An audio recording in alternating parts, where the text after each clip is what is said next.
बे समाव सुबुंजों दामा मोनसे ब्रेकिं निउस फोसावनो आखायाव लादों। कार्बि आलं लांहिन टाउननि फार्मगाव हाई स्कुलनि गेलेग्रा फोथाराव मिरु खौसेथि बर' सुबुं आफादनि 80थि बोसोरसालिया जानो थांगासिनो। सानथामनि हाबाफारि लानानै 25, 26, 27 फेब्रुवारियाव बे हाबाफारियाव आसामनि सिङाव थानाय गासै गं 22 जिल्लानिफ्राय बाहागो लाफैगोन। लोगोसे BKWAC मोनफुंनायनि उनाव कार्बि आलं लांहिनाव गिबि खेब जारिमिनारि कनफारेन्स जानो थांगासिनो। लोगोसे बे हाबाफारिखौ खुंफुंनो थाखाय कार्बि आलं लांहिन खौसेथि बर' सुबुं आफादा गोख्रों खामानि मावगासिनो। मख'जाथावदि बे हाबाफारियाव बांलादेशनि बर', नेपालनि बर', मेघालयनि बर', अरुणाचलनि बर' बे हाबाफारियाव गोबां जायगानिफ्राय बाहागो लाफैगोन। दानिया फै कार्बि आलं लांहिन खौसेथि बर' सुबुं आफादा खौरांगिरिनि सिगाङाव मा फोरमायदों आबुङै मिथिना लानि। गिबियावनो नोंथांनि बे आंनि बा जोंनि गासै कार्बि आंलंनि बे आरसिनि जानानै नोंथांनिसिम गोजोननाय जासिबाय। नोंथाङा बेयाव फैनानै जोंनि जिखिनि रादाब बेखौ लाफैनायनि थाखाय बा बुथुमफैनायनि थाखाय। जायखिया नोंथांनि सोंलु बायदियै जेनेबा दासिम माबे खामानिया डेभेलप जागासिनो दं, बे समाव जोङो बेखौनो बुंनांगोन। नों दानि नैबेयाव नुबाय थानाय जिथु मार्च पास्ट जिथु टीम बे माने जथेस्थ' आगबारिगासिनो दं। गोबां गथ'फोरा माने माखासे परीक्षा सरिखानि थाखाय एसे उसुबिदा जानानै दं, अब्लाबो बिथांमोना फैगासिनो दङ। माखासे जायगानिफ्राय जायहा परीक्षा गैथ'वा बिथांमोनखौ जोङो बुथुम लाबोगासिनो दङ। आरो बेजोंनो लोगोसे जोंनि दानि कालसार बिथिङाव, हारिमु बिथिङाव जोङो माखासे नाटकनिफ्राय लानानै गासै बेदिनो मोसानाय, रंजानाय आरो बेदिनो जेखाइ मोसानाय बेबायदि गासैबो प्रिपारेसना जागासिनो दं। बे गोजौआवनो एसे गोबां आवगायबाय होनना जों बुंनानै लानो हागोन। आरो बेजों लोगोसे जोंनि जिथु एक'मडेसन बे जिखिनि थानाय जानाय उन्दुनाय बेबायदि माखासे जायगाफोरा थिग थाम-थिम जागासिनो दङ, मोजाङै मोजां सोलिगासिनो दं। आरो बेजों लोगोसे माखासे जोंनि जिथु फुलिंनि बन सिननाय आरो बेबायदिनो माखासे बुथुमनाय, जायगा स्रां-स्रिं खालामनाय बेफोर गासैबो थाम-थिम जागासिनो दङ। जायखिजाया बे समाव बुंनांगोन जोङो बाराद्राय नंथ्राब्लाबो जोङो 50% एबाब माखासे खामानिफोरा जों आगबारिबाय।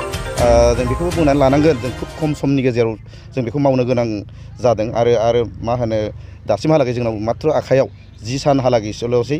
दा बे 10 साननि गेजेराव जोङो हर सान जिखिनि मावनो गोनां हाबाफारि दंबावो बेखौ जों मावलांजोबगोन। आरो जोंहा मिजिं मोनसे दङ, जोङो मोजाङैनो मावलांनो हागोन होननानै। बे समाव पेन्डेल लुनाय हाबाफारिया बेसेसिम दावगानानै दं?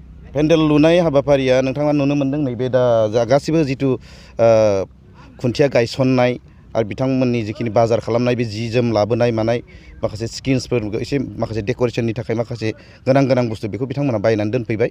आरो दा बेखिनि समाव जोंनि गेजेराव नैबे जिखिनि दा नुनो मोन्दों पस्ट गायसननाय मानाय मेजर माखासे खामानिफोरा जाबाय औवा बुथुमनाय, बिदिनो गय दंफां गायसननाय। आरो बेजों लोगोसे जोंहा नैबे जिथु फ्लेग एन्ड डेक'रेसन बे स्टेजनि एसे अनगायै बे मोनसे आलादा साब कमिटि, बे साब कमिटियाबो जथेस्थ' आगबारिबाय। गासिबो फ्लेक्सफोरा जोंना रेडि जाजोब्बाय। आरो बेबायदिनो मा होनो माखासे खुन्थिया गायनो नागिरनाय आरो बिदिनो एसे एनै ड्रेसिं खालामनाय माखासे बेफोर सोलिगासिनो दङ।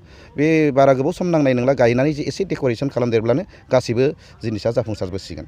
बे हाबाफारि जों बेखौ बुंनांगोन, आं बेखौ रायखांगोन जे इउनाइटेड बर' पिपल अर्गेनाइजेसन UBPOआ गोबां सम जुजिनायनि उनाव जोङो दिनै सायख'थ जानाय बे समाव जोंनि दानि जिखिनि BKWAC बर' कालचारेल वेलफेयार अट'नमास काउन्सिल जों बेखौ बे समाव मोनफुंनो हादों। आरो बे मोनफुंखांनायनि उनावनो जोंनि माखासे दैदेनगिरि बिथांमोना माखासे बाथ्राखौ सानदों जे एबार गिबि खेबनि थाखाय काउन्सिल मोनखांनायनि उनाव जोंनि कार्बि आंलंआव नैबे गिबि खेब जिथु कनफारेन्स आफ्टार काउन्सिल मोनखांनायनि उनाव गिबि खेब कनफारेन्स, बे कनफारेन्सखौ जोङो बुंनांगोन जिहेतु बे जोंनि थाखाय मोनसे जारिमिनारि मोनसे कनफारेन्स होननांगोन। काउन्सिल दाबिखांनायनि उनाव, काउन्सिल डिमान्ड खालामनायनि उनाव, काउन्सिल मोनखांनायनि उनाव जोङो मोनसे प्रथमबार एबार मोनसे कनफारेन्स खुंनो नागिरदों। आरो बे कनफारेन्सआ खोब कालारफुल जागोन जों मिजिं थिदों। आरो बेयाव गोबां जिहेतु देशनि मानसिफोर फैगोन, जोंनि आसामनि सिङाव जिखिनि 22टा जिल्लाजों लोगोसे गोबां जिल्ला दङ बेफोरथ' फैखागोनानो आसाम सिंनिया।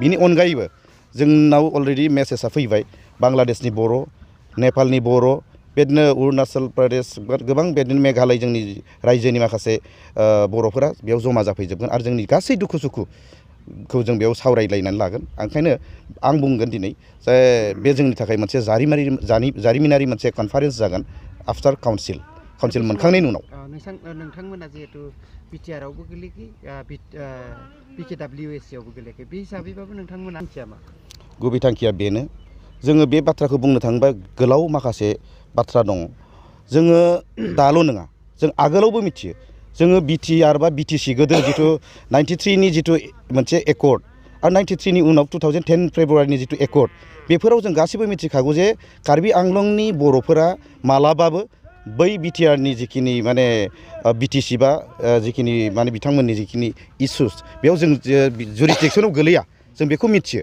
अब्लाबो बर' जाथिनि मोजांनि थाखाय बर' जाथिनि थामोनथानि थाखाय आरो जोंहाबो जोंनि कार्बि आंलंआव जिहेतु मोनसे इसु दङ बे इसुआनो जाहैबाय हाजोआरि ट्राइब जानो नागिरनाय बर' कार्बि आंलंनि बर' फिसाफोरा माने दासिमहालागैबो जेनेबा बेयाव ट्राइबेलनि मर्यादा मोनै बे मर्यादाखौ जों मोनहोनो हानायनि थाखाय जों जिहेतु लोगोयै गासै बर'फोरखौ लोगो नांनानै बुहुमनि बर'फोरखौ लोगो नांनानै जिहेतु डिमान्ड खालामफाबाय थादों जों नांफाबाय थादों आरो बेयाव जों बुंनांगोन 30 निफ्राय 32 जनसो जोंहा सहिदबो जालायलायबाय दा बिनि उनाव जोङो बुंनांगोन नैबे दा जिथु BKWAC आ जोंनि थाखाय मोनसे गोदान प्लेटफर्म आरो बे गोदान प्लेटफर्मनि गेजेरजों जोङो गोबां माखासे खामानिबो मावगासिनो दङ जोङो जोंनि दानि 60 इस्युनि सायाव जों मालाबा दिल्लीयाव थांदों मैया दाखालिसो जोङो डक्टर हेमन्त बिश्व शर्मा जोंनि चिफ मिनिस्टार गाहाय मिनिस्टारखौ जों लोगो हमनानै माखासे गोबां बाथ्राखौ जों रायलायदों ओंखायनो बुंगोन बेयाव जोङो जदिअ BTC आवबो गोलैया BKWAC आव गोलैया अब्लाबो जों बुंनांगोन जोङो माखासे संगठनफोरनि सहाय आरो माखासे नैबे मोननै जिथु काउन्सिल बिटिआर काउन्सिल आरो दानि BKWAC काउन्सिल बेनिफ्राय जों जथेस्थ सहाय मोनदों आरो उनहालागैबो मोनलांगोन बेनिखायनो जोङो गासै कार्बि आंलंनि दैदेनगिरिफोरा इन्टेलेक्सुयेलफोरा गासै लोगो नांनानै सानदों जोङो बर' जाथिनि थाखाय मोजां मावनायाव ज' जाजाय थांबाय थायोबा जोंनिबो निस्सय कार्बि आंलंनि जिखिनि डिमान्ड जोंखिनि लुगैनाय मोनसे लं पेन्डिं इस्यु जों बुंनो थाङोब्ला बे इस्युआ दिनै माने